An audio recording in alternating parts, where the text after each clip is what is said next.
Tinulungan ng UNTV News and Rescue Team ang isang motorcycle rider na sugatan. Nilapatan ng first aid ng grupo si Darwin na nagtamo ng posibleng injury sa ulo. Kaagad namang nilapatan ng Pangunang Lunas ang mga biktima ng UNTV News and Rescue Team.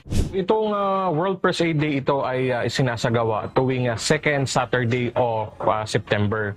So ang pinaka-main purpose nito ay para maipakita sa mga tao ang kahalagahan ng pagkakaroon ng training regarding to first aid. Narito ang maikling trivia sa likod ng pagkakalunsad ng World First Aid Day. Taong 1863, nang maitatag ng isang Swiss humanitarian businessman na si Henry Dunant ang International Committee for the Relief of the Wounded, na ang naging pangunahing layunin ay ang magkaroon ng medical access ang lahat ng mga tao, lalong-lalo na ang mga dumaranas ng hirap sa digmaan. Isinulat ni Dunant ang Battle of Solferino sa Italy, isang digmaan na nangyari noong June 24, 1859, kung saan nasa 300,000 sundalo ang mga nagpatayan, 40,000 ang mga kaawa-awang sugatan at 6,000 naman ang mga nangamatay. Taong 2000 naman nang nailunsad ang World First Aid Day na ginugunita bawat taon bilang pakikiisa sa pagpapalawak ng kaalaman sa pagbibigay ng first aid. Ang UNTV News and Rescue naman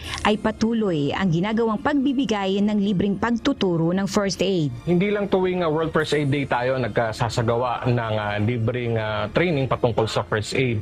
Kung hindi isa ito sa binigay na mandato sa atin ni Kuya Daniel Razon na masaturate natin ang barangay and up to the point maging sa mga household ay maturuan natin ng pagbibigay ng first aid. Mula sa pasimula pa, alam naman po ninyo kung ano ang layunin nito, yung UNTV News and Rescue.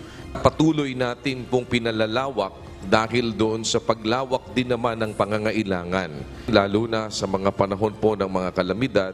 Libre itong ibinabahagi sa mga barangay, paaralan at iba pang public and private establishment na advokasya ng UNTV at ni Kuya Daniel Razon na maipalaganap sa bawat pamilya ang kaalaman sa pagbibigay ng paunang lunas. Kabilang sa mga itinuturo ng UNTV News and Rescue sa mga training at seminar ay ang basic life support, bleeding management, foreign body airway obstruction management, splinting and bandaging, backboarding and C-collar application.